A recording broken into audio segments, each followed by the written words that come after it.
Sawa ka na ba sa sitwasyon mo ngayon? Sobrang sipag mo pero bakit parang walang nangyayari? Pero ayon sa libro na Increasing Your Financial IQ, Getting Richer by Getting Smarter ni Robert Kiyosaki, hindi lang sipag ang kailangan kundi financial intelligence. Kaya kung gusto mong yumaman at manatiling mayaman, kailangang meron kang 5 na ito. Pero before we start, make sure to like and subscribe. Kaya kung handa ka na, let's go! Financial IQ number 1, making more money.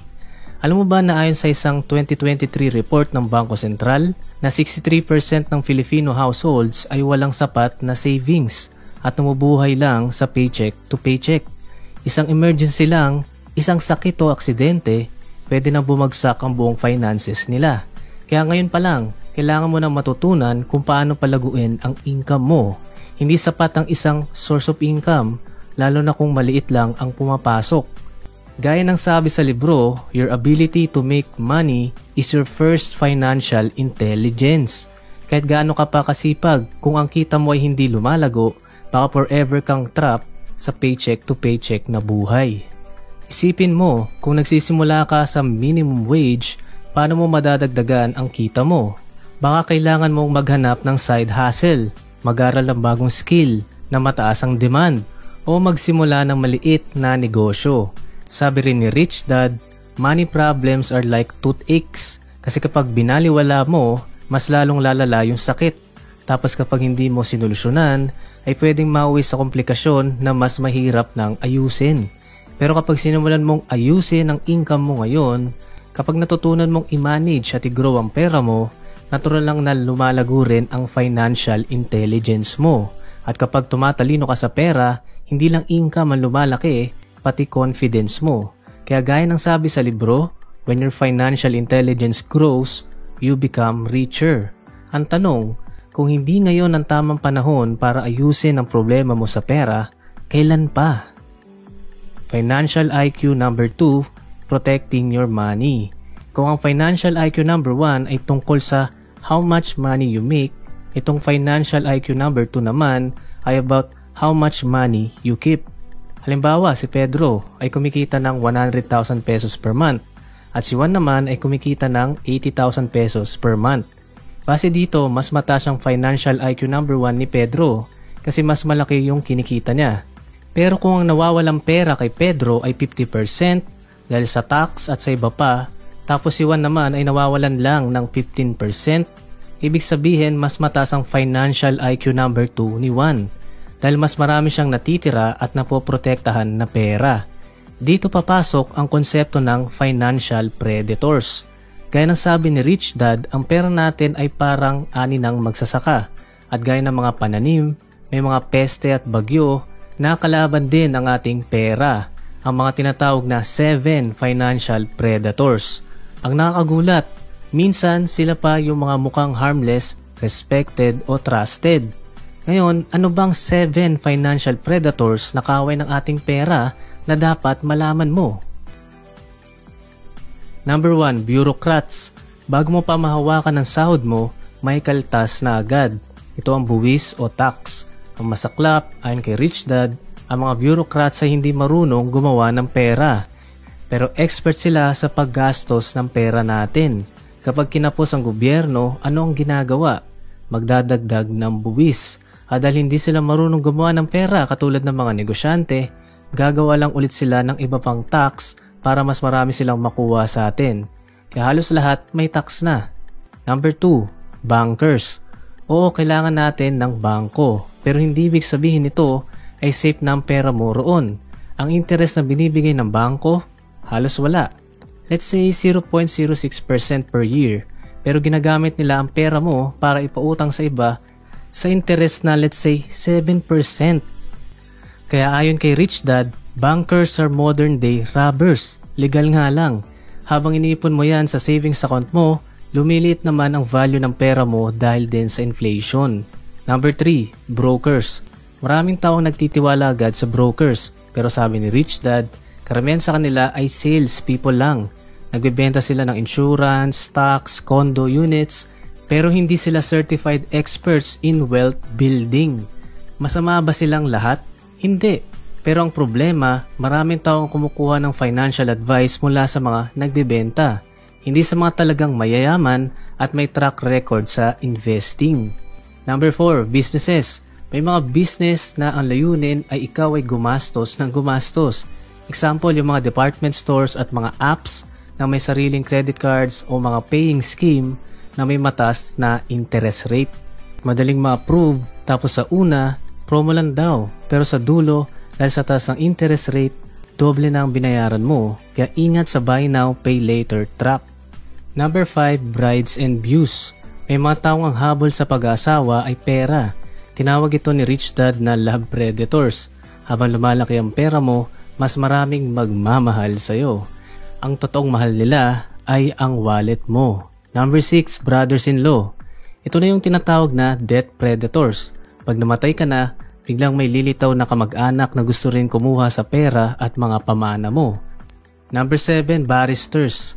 Ito yung mga lawyer o sistema ng korte na ginagamit ng ibang tao para kasuhan ka at maagawang yaman mo. Ito yung ginawang kabuhayan, yung pagsasampa ng kaso.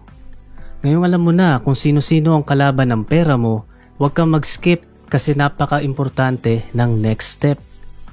Financial IQ number 3, budgeting your money. Sabi ng Poor Dad ni Robert Kiyosaki, live below your means. Pero sabi naman ni Rich Dad, if you're going to be rich, you need to expand your means. Kaya pala, hindi sapat na magtipid ka lang para yumaman. Oo, budgeting is important.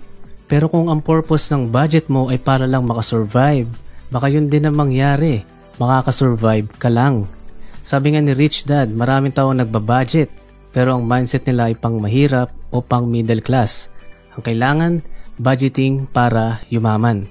Kaya 2 terms ang kailangan nating maunawaan. Budget deficit at budget surplus. Budget deficit is an excess of spending over income. Ito yung pagtaas ng expenses kumpara sa income. Kumbaga sa financial statement, kapag mababa ang iyong income at asset, pero ang taas naman ng iyong expenses at liability, deficit yan. While ang budget surplus is an excess of income over spending. Ito yung pagtaas ng income kumpara sa expenses. Unfortunately, maraming Pilipino ang natatrap sa budget deficit. Pero paano ba tayo makakalipat sa budget surplus? Number 1, cutting expenses. Number 2, increasing income. Importante na magbawas ng expenses, especially dun sa mga bagay na hindi natin kailangan. Pero dapat ang priority mo pa rin ay dun sa number 2 na increase your income. Ito ang kailangan mong gawin. Spend to get rich. Sounds weird, pero totoo. May mga gastos na nagpapayaman. Example natin si Pedro. Kunyari may store siya, kaso matumal ang benta. Ang usual reaction, magtipid sa marketing. Pero mali. Dapat mas mag-invest siya sa promotion para mas makilala ang store niya. Kasi kung walang nakakaalam sa produkto mo, walang bibili. Kahit gaano pa ito kaganda. This is what we call smart spending. Isa pang spending na dapat mong tandaan ay yung pagbayad mo sa sarili mo. Or yung term na pay yourself first.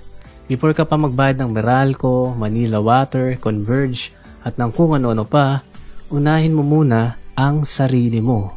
Ibig sabihin, magtabi ka agad ng kahit maliit na percentage ng income mo para sa savings o investments. Kasi ang perang itinatabi mo ngayon, yan din ang magbibigay sa iyo ng assets na pwedeng kumita pa ng pera.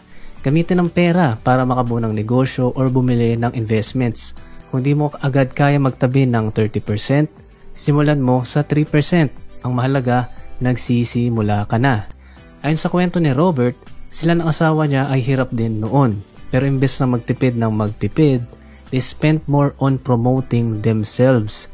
Nagtry sila ng ibang trabaho. Yung asawa niya, nagbenta ng damit, naging model, naging marketing consultant. Si Robert naman, nagturo ng investing, nagbenta rin, at nag-side hustle. Sabi niya, we swallowed our pride and did whatever it took to make the extra money. Ito ang point. Hindi lang budget ang sagot. Kailangan ng effort para palakihin ng income. Ngayon, alam mo na kung paano mag-budget ng may purpose. Pero ang tanong, Paano kung yung natabi mong pera gusto mo nang palaguin? Anong gagawin mo? Alamin sa next step. Financial IQ number 4, leveraging your money. Ano ba ang ibig sabihin ng leverage? Ito yung doing more with less. Kumbaga, minimal na effort pero matindi yung resulta. Gawin nating halimbawa ulit si Pedro. Di ba meron siyang business? At dahil siyang may-ari, meron siyang mataas na leverage. Kasi kaya niyang gamitin yung talino, skills at oras ng ibang tao para makatulong sa pagpapatakbo ng business niya. Pero kung si Pedro ay isang employee, mababa ang kanyang leverage dahil sariling oras at lakas niya ang kanyang gagamitin. Pero bago ang lahat, importante na matutunan mo muna ang control. Kung wala kang control sa investments mo, hindi leverage ang kakalabasan, kundi risk. Example, nag-ipon ka ng pera sa bangko, pero wala ka namang control sa inflation. Ang ending, bumababa ang value ng pera mo habang nakatambak lang. Kaya kailangan hanapin mo ang investments na may control ka. Isang classic example, rental property. Kasi ikaw ang magtatakda ng renta, hindi ang market. Halimbawa, kapag sinabi mong 7,000 pesos ang monthly rent, edi 7,000 pesos yan kahit ano pang mangyari. Now let's do bigger. Imagine mo si Tony Tan Caktiong ang founder ng Jollibee. Kung wala siyang leverage at control, baka hanggang ngayon isa lang ang branch nila at siya pa rin ang cashier, tagaluto, tagalinis at manager. Pero anong ginawa niya? Bumuo siya ng sistema. Gumamit siya ng tao, technology at structure para palaguin ang negosyo niya. Ang resulta, Jollibee is now a global brand. Ganun kalakas ang power ng leverage. Hindi kailangang ikaw ang gumawa ng lahat. Ang mahalaga, ikaw ang may control sa sistema. Ang tanong, sa trabaho mo ngayon o sa negosyo mo, may leverage ka ba? O ikaw pa rin ang gumagawa ng lahat araw-araw? Pero paano mo nga ba malalaman kung aling opportunity ang worth it i-leverage? Paano ka makakaiwas sa mga scammy investments? At paano ka makakagawa ng matalinong financial decisions? Financial IQ number 5, improving your financial information. Alam mo ba na ayon sa 2021 BSP survey, only 2% ng mga Pilipino ang nakasagot ng 6 basic financial literacy questions.